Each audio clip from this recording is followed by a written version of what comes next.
the phrase that I remember seeing on your website that kind of, said, I need to reach out, was creating beauty out of brokenness. And there's been a lot of conversations in the last few years about broken systems that don't work for everyone. Mm-hmm. How is SignalWorks making an impact in changing maybe some broken systems in your industry? That's a great question. I think it comes down to that concept of redemptive purpose, and asking ourselves, how can we apply redemptive purpose to whatever situation or scenario that we're in. And when we look at sort of our projects in microcosm, where we're working on restoring neighborhoods through working with clients on buildings that will have an impact, saying, can we activate street edges? We're trying to influence clients as well to sort of make the choices that are going to be better long-term sustainably. We're looking to influence our zoning code, building code, and our city council to allow the type of projects that we believe are going to make powerful places as well too. And so those would be sort of the incremental pieces. We're actually stepping back a little bit internally and saying, looking at sort of our own vision and saying, how should we actually approach this with the skill set that we have? And so internally, the way that we're talking about it is like, how do we take an underserved area and help turn that into a powerful place?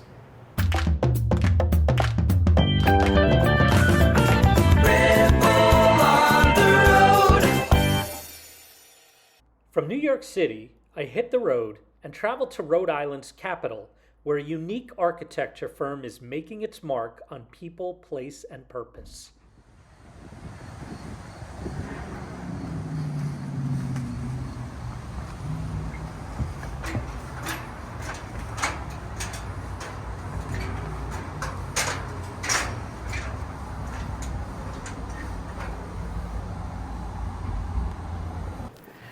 Okay, so welcome to another episode of Ripple on the Road. I'm Mike Shadroff. I am founder and CEO of the Ripple Center, which is a 501c3 nonprofit that focuses on creating and promoting social and environmental impact businesses. I am here today in Providence, Rhode Island, with Eric Army, who is the founding principal of SignalWorks, which is an architectural firm that is committed to transforming broken buildings into meaningful places. I love that. Excellent. Eric, welcome. Tell us more about you and how did SignalWorks come about? Thanks. No, I appreciate that, and you got the mission statement down.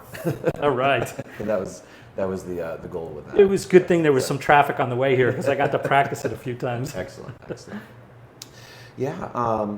Well, it was interesting. So we started the firm about 10, 11 years ago or so. And when we first started up, I definitely felt sort of a mission or sort of a calling to do sort of, socially oriented architecture work. Okay. When I did my grad degree, one of the things that I sort of started to map out was like, how can I have an impact? How can I make a difference with my career? I had worked for a number of architecture firms. We had done some cool work with just making cities better places, some adaptive reuse, some historic preservation, some cultural assets. Okay. Had done a little bit of work in senior housing, supportive housing, nice. Which was great too.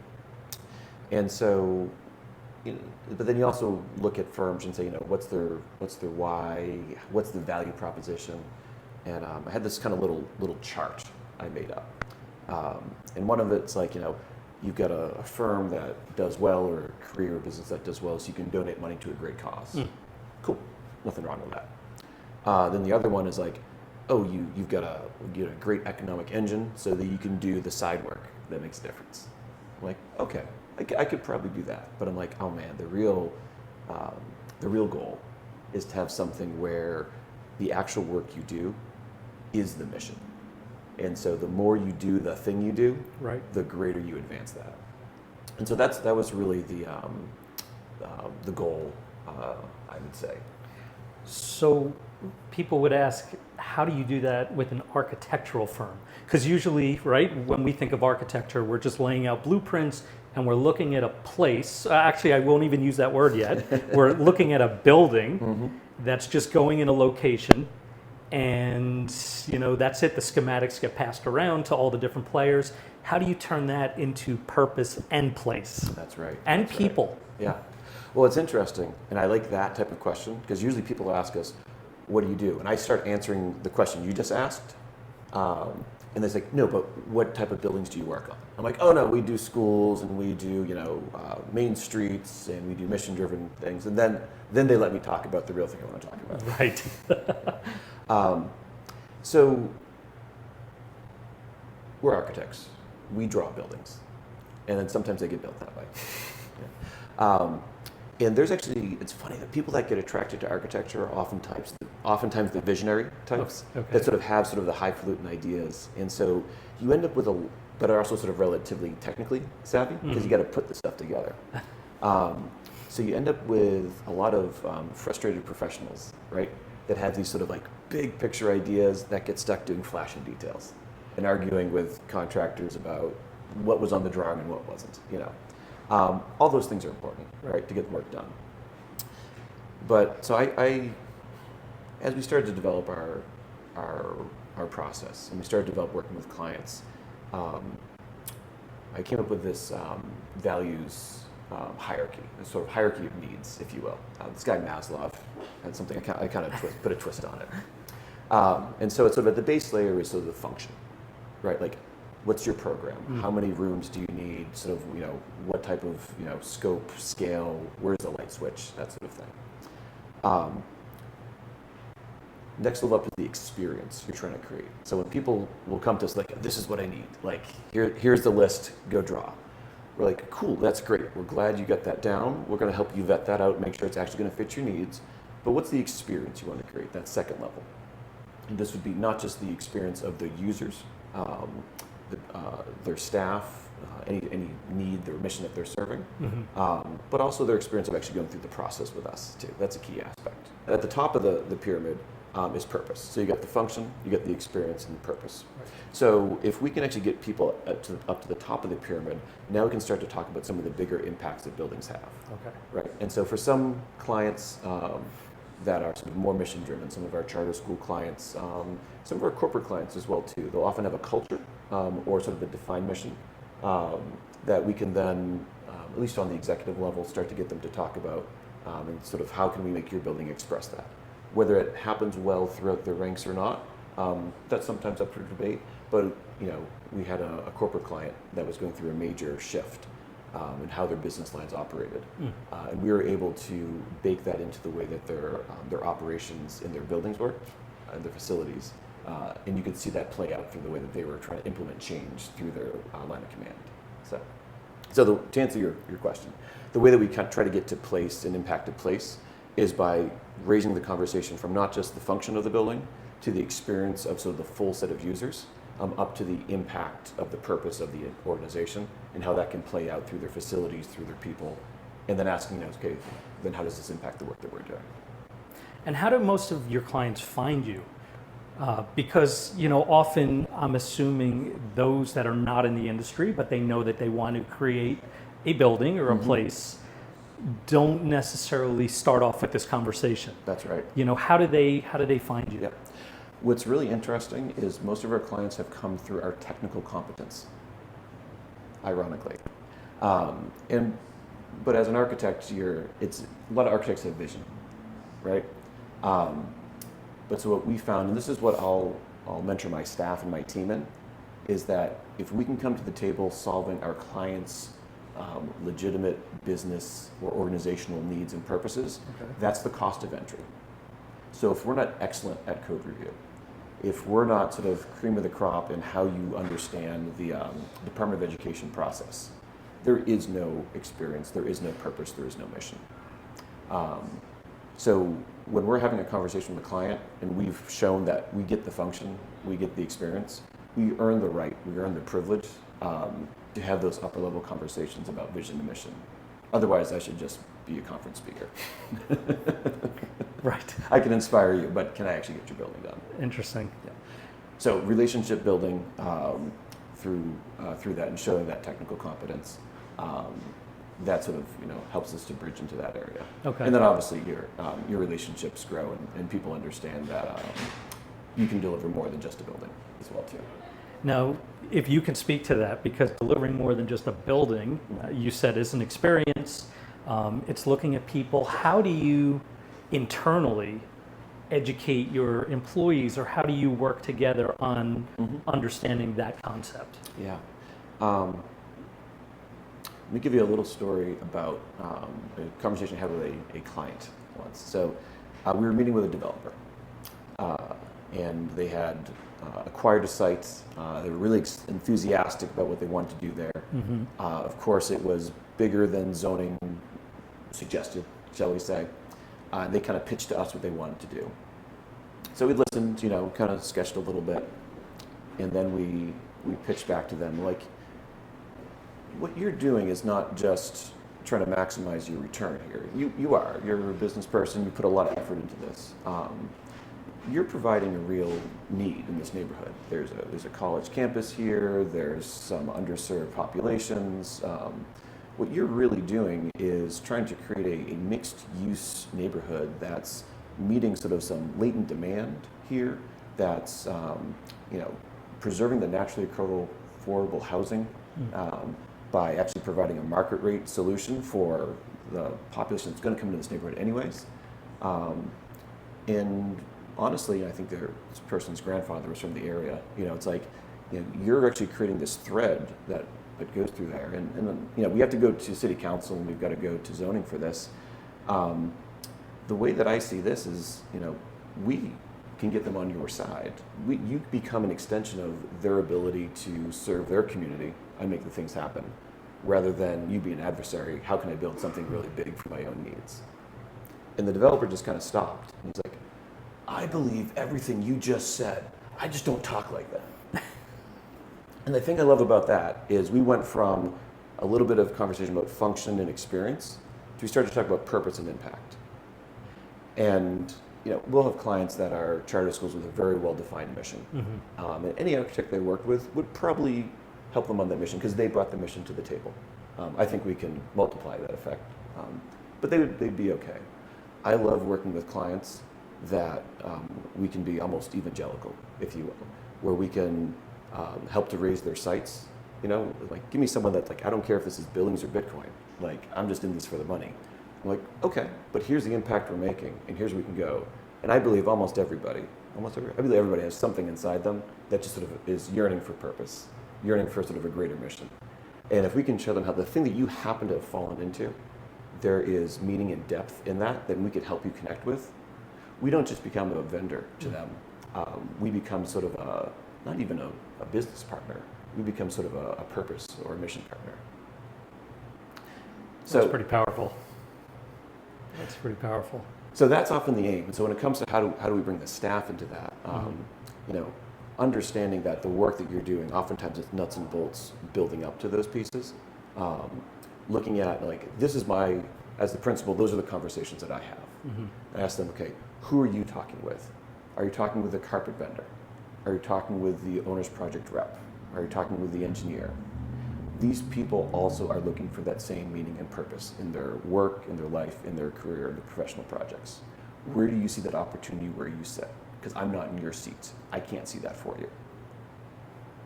So that's what we try to do. That's great. Now and correct me if I'm wrong, I know you're a certified B Corporation. That's correct. You are the first and only architectural firm in Rhode Island that's a certified B Corp, is that correct? That's correct. Tell us a little bit about that process, because I know it's pretty rigorous. How do you fit sustainability into that and just all of the components of becoming a B Corp? That's right. So I think we are actually the only commercial architecture firm south of Vermont in New England. Congrats. Thank you. There's one group in Vermont that also does it, which is no surprise. So when we first started looking at B Corp, So I'm actually in a business leaders mentoring group. It's called C12. It's a faith-based group, which what I like about that is we don't just talk about the economics of the business. We often talk about the relationships of like how we treat people as sort of being sort of one of our key outcomes. And also sort of the mission and purpose for us, it also has a spiritual value add, not just a physical value add. Mm-hmm. So that sort of aligns up with a lot of sort of things I personally care about. When I was presenting sort of my sort of core business presentation, they're looking at this and they're like, have you looked at B Corp? I'm like, oh, no, I'm a sole proprietor of like a 10-person firm. I got a lot of things on my plate. They're like, this might be helpful for you. So when I started to dig into it, it was a little bit daunting. I went through the little quiz they have, and we actually looked like we get a lot of points on it. And I'm a numbers guy. I like points. I like to win. So, but I like to win at the right things. So, sure. And so, when we started to look at that, what was great about it was they asked questions that I really needed to hear at the time. They said, "Cool, you've got a strong vision and mission." A lot of people do. What are your numbers to back that up? What's your peer-reviewed research that said that this is actually something that has impact? And the architect in me is like, oh, we kind of wave our hands and try to impress the people around us, and draw something people like, and make. And so just the way they ask the questions helped me change my thinking about how we run the firm. So it's like, what are we benchmarking this off of? Where are we actually drawing our conclusions from? And so we actually ended up going through everything from the way we treat our people, what our compensation policies are, to looking at our buildings, their environmental impact, and then we started to talk about sort of social impact as well too. Saying, where are some numbers that we can pull about, are we serving underserved populations? Mm-hmm. Then we look at our schools, look at some of the data about free and reduced lunches, which can be a good proxy there. And found out 50% of the people that use our buildings each year are underserved populations. I knew it, but we get numbers. And so then when we start to go to our team, say, who are we marketing to? Do we end up there because we care about that, or because we were fortunate to end up in the right place? So we started to build some business principles behind things that we kind of stumbled into because we care about it. Mm-hmm. Because as a principal, you end up putting your effort into the new things, building up a system, and then bring up people on your team to run those. And say, okay, I intuitively got here because I care about this stuff. I try to hire people that care about that too. But then we say, okay, how can we say, hey, here's some B Corp principles. They asked me not to run off of intuition and energy, but say, how can we put benchmarks and put data that I can hold my managers and directors accountable for, saying, are we actually marketing to areas that are going to help us serve underserved populations? And we prove there's a viable business need and a business model that works there. Mm-hmm. So that'd be sort of a good example of how we're able to sort of use the B Corp process to help us improve our business processes to actually codify the impact that we were getting kind of by intuition and effort rather than by sort of solid process. Now, can you speak to the idea that often, particularly in building and architecture, I've heard the argument before, as much as I want to make a building greener and more sustainable, a place that's healthier for people, mm-hmm. it's more expensive. And of course, with everything we've dealt with in the last few years with COVID and the supply chain issue and, talk of a recession, that may scare people off from going in that direction. What would you say to that? So that's actually really interesting. So this is where I take my architect hat and put it to the side, and I bring up my other hobby businesses. So a few years after we started the firm, I started to buy like 2 and 3 family properties because I had just started an architecture firm coming out of a recession. It seemed like a good idea to sort of hedge my bets a little bit. Where we are now is we're actually building up silos of real estate development and property management alongside our commercial architecture entities. So those are nascent, those are growing. We're starting to bring some other folks in the team to run those rather than myself. But that sort of has given me a different perspective than you might get from a typical architect. So the architect's answer would be, it's worth it. like it's just culturally worth it. Make the money work, you know. Look at your life cycle cost, that sort of thing. Those are all good answers. They're all actually true. They don't always fit everybody. If you're an institutional client, sometimes that's a good answer there. If you're a corporate client, sometimes that can fit in. But sort of having to kind of bootstrap some small scale real estate development on my own, I look at sustainability a little differently than that. So when we're looking at developing sort of, a 6-unit property, when I think about sustainability, I'll say, okay, what's the business model that's sustainable here, and start from that. Say, what's the user group that we're serving? And so, for example, one of the projects we did, we were trying to take units that were really large. And like, this is either going to become luxury housing or student housing. And this was not a neighborhood that needed more student housing. There's appropriate places for that, And so we had to talk city council into letting us split it into from a 3-unit into a 6-unit. Broke every zoning rule in the book, which is why city council had to make the call. And so when we ended up doing that, we created sort of market rate entry level apartments for folks that were not going to leave the neighborhood. And so when I think about this building, it's like, I can't put solar panels on it, but we haven't gotten to that yet. And so when I look at the building, I say, like, okay, how do I make this a sustainable building? The most sustainable building is one that fits a market need. We are going to be able to have a return that's going to let us reinvest in this building and in the neighborhood. So I don't know what's more sustainable than a building that's cared for. And so when we start to think about, carbon footprint and renewable materials and those sort of things, those are key indicators. Those are great things. I think those are symptoms. So I think when you look at causes, it's where it's like some of the root issues are. It's like, are we making a 100-year building here, or are we making a 5-year building? If you're going to redo the storefront in 5 years, I don't care if you use bamboo. You're going to throw it away. You use something that's going to dissolve, So if we're able to make buildings and structures that are actually 50, 100, 150, 300-year solutions, that's the most sustainable building you can get. Interesting. I am looking over my shoulder and I see all these Post-it notes with these incredible sayings for example, responding to human scale and how people move, work, live, people's needs as roadmap. Tell me what goes on in this office. Yeah. So what you're looking at here is we were doing some sort of ideation on sort of our vision, mission, values.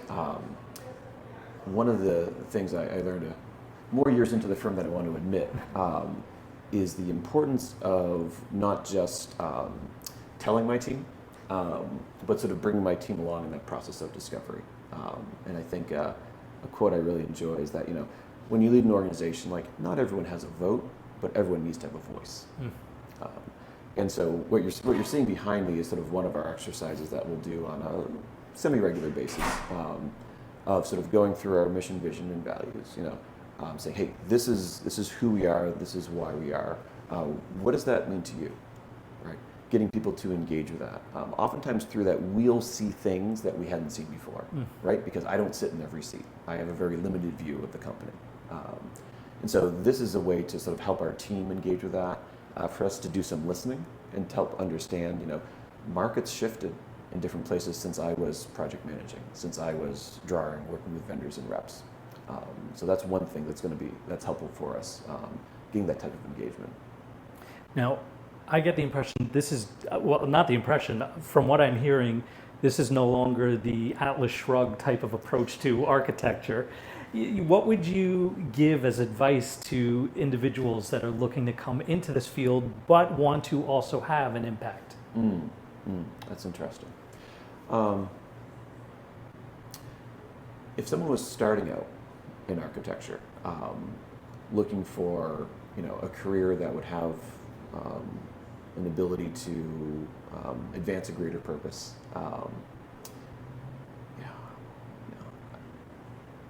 I think my initial advice, which would probably mirror my path, would be to be open. Everything I thought I knew in undergrad and grad school, I was wrong about. And what I get the most value from was working in a firm that was meeting market demands. Right? I didn't go work for a firm that was only doing mission-driven work, that was completely focused on that. I worked for firms that were doing the type of renovations and apartment buildings that were the market was asking for. That created a lot of passport and a lot of value, right? So I understood sort of what the economics behind was driving the architecture was, and sort of understanding code review and sort of technical detailing. That gave me a position where when I began to speak about sort of some of the greater impacts, that had a lot of credibility to it. And then to layer that next piece, I'd say, find like-minded community. Some of that is going to be through your professional networks. I found my greatest influences for impact outside of my career. So I referenced sort of my faith-based group before. For me, that's honestly been sort of the biggest driver. Sort of as I personally find myself as a follower of Jesus and looking at how I can apply those principles that I try to live out on a daily basis to what I do 9 to 5 and during the workday. That's sort of where I find it's most ripe. So I try to be very useful and very connected to sort of what my community, what my neighborhood, what my industry and market is doing. And then I'll take what's meaningful and purposeful to me and I'll layer that on top. And I feel like if you're only looking in your career and in your profession for meaning and purpose, you're going to be either just like everybody else or completely navel-gazing and you're going to miss it. So whatever it is for you, that's unique, that's different, that you find meaning and purposes perfectly outside of your detailing or your professional career, that's going to give you the greatest impact, and you can line 2 of those things up. If you get a third thing to line up, then you'll be in a podcast. Now, a couple more questions. Yeah. Talk about, I'd use the expression, put your money where your mouth is, but you really put your business where your mouth is. That's right. And tell us about the space that we're actually in. Yeah. So where we are right now is a 50-foot diameter brick rotunda. It used to house the natural gas for the mill across the street. So in the 1860s, they would take coal, turn it into gas, and that was their natural gas plant. So there used to be dozens of these around the city. That's how they would light places. So we found this, I think in 2015. We're right next to a bike trail along sort of a post-industrial river here in Providence. I would cycle by, and there was an arts collective that had tried. They had bought it. They had tried to get a certificate of occupancy. We found out after we purchased it, they had not been successful. And I'm like, oh, it's such a cool building. And then when we were in a position to move out of the suite that we were renting, it was open, and I'm like, hey, we do adaptive reviews all the time. And on one hand, I knew the challenges my clients faced, and I couldn't not try myself. So what was really interesting about this is we didn't need all 6,000 square feet. We only needed a couple thousand. So we ended up creating a couple different suites for it. And we thought that we would attract a mill worker, a landscape architect, other creative folks, and we didn't. We started getting a lot of calls for small kitchen spaces. And we did a bunch of restaurants, and so Board of Health kitchen requirements didn't faze us. And so we're like, sure, we can do that. And so what we ended up finding was a little niche in the market where you had these sort of small kitchen startups. They weren't going to fit really well in a mill, right? Because the mill owner's like, do what you want, but don't ask me to do something. Where we could really be the guide to them in the same way that we were to our commercial clients.